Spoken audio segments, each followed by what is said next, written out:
Hunger is a naturally occurring phenomenon in almost every single breathing being. And when I was in elementary school, I felt like I experienced that more often than not. Every day after school, I would go scrounge for a snack to hold me over till the dinner I knew I would have later. So it was difficult for me to imagine that there were kids just like me who didn't have a guaranteed dinner, that snack was all that they would have for the rest of the day. Well, now I'm older, I know that need for food is definitely out there, and it is immense. 1.9 million people in Illinois alone are food insecure. 1 in 4 of these people are children. Now, food insecurity is not the same thing as starvation.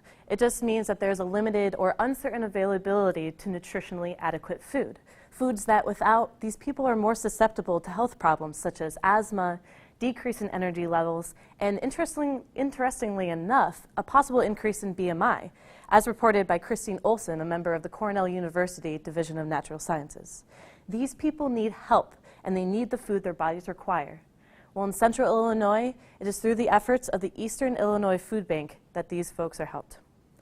Opened in Champaign in 1983, the food bank has helped thousands upon thousands of food insecure individuals and families, supplying 220 food banks, soup kitchens, and shelters throughout its 17-county region. But the success of the food bank is dependent upon the donations of money, food, and volunteer time from all those who are able, and here's how. First, there are the donations of what some people consider makes the world go round, money. Charity Navigator reports that the food bank has $13 million in expenses yearly, and only $2 million of this comes from the government. So a majority, $10 million, comes from all other gifts and donations. And with grant cuts happening all over the country, it is dependent upon this non-government money now more than ever. So if we are to donate our precious money to a cause, we need to trust that they will use it for what they say it does. Well, the food bank uses 96% of its resources for food purchases, preservation, and distribution. Charity Navigator has also scored the food bank 100 out of 100 for accountability and transparency with its money. This organization effectively utilizes our money, and here's why we should support that. There are some things that the food bank cannot accept through donations for health reasons, so it needs the money so it can purchase those missing items. Also, anyone we know could be food insecure, a neighbor, coworker, or friend who are uncomfortable sharing the situation they are in. So donating those $5 that you might spend on ice cream later that you probably don't need could supply someone you know with 25 meals that could last them over a week. Now, if finances are tight and money is not your preferable choice of donation, there's also the thing that the organization is based off of, the food itself. According to its website, the food bank supplies 70% of the food found in its 220 agencies. This food supplies nutrients the body needs to support growth, function, and activity, something vital in every one of us, but something mostly needed in people who don't have that kind of food readily available to them. Now, the first year it was open, the food bank delivered 30,000 pounds of food to those in need. Today, it's delivering nearly 7.5 million pounds. Unfortunately, even with this increase in deliveries, nationally and locally, food donations have been reported to be down.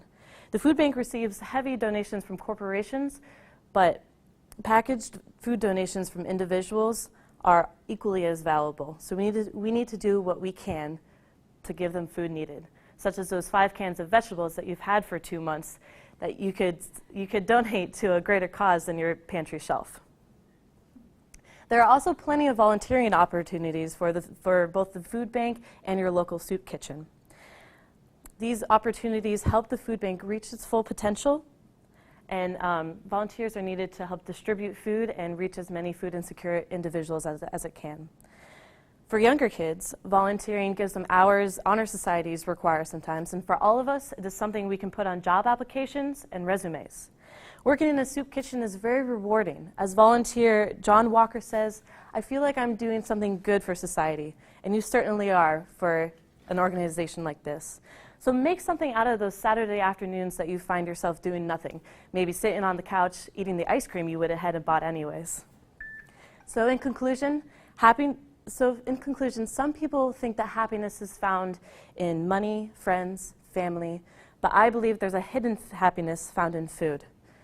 Being able to provide your money, food, and volunteer time to give someone a complete nutritional diet takes away something that they need, makes one less thing they need to worry about, putting them on a road to a more stable and secure home for both themselves and their children.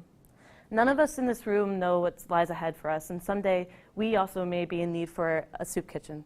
So just as we then would like help from others, so should we help those in need now. So go to eifoodbank.org to find all the information needed on various ways to donate money and food, and also find out about a multitude of volunteering options. So take a step today in fighting hunger in Illinois, just as I sure I will. Thank you.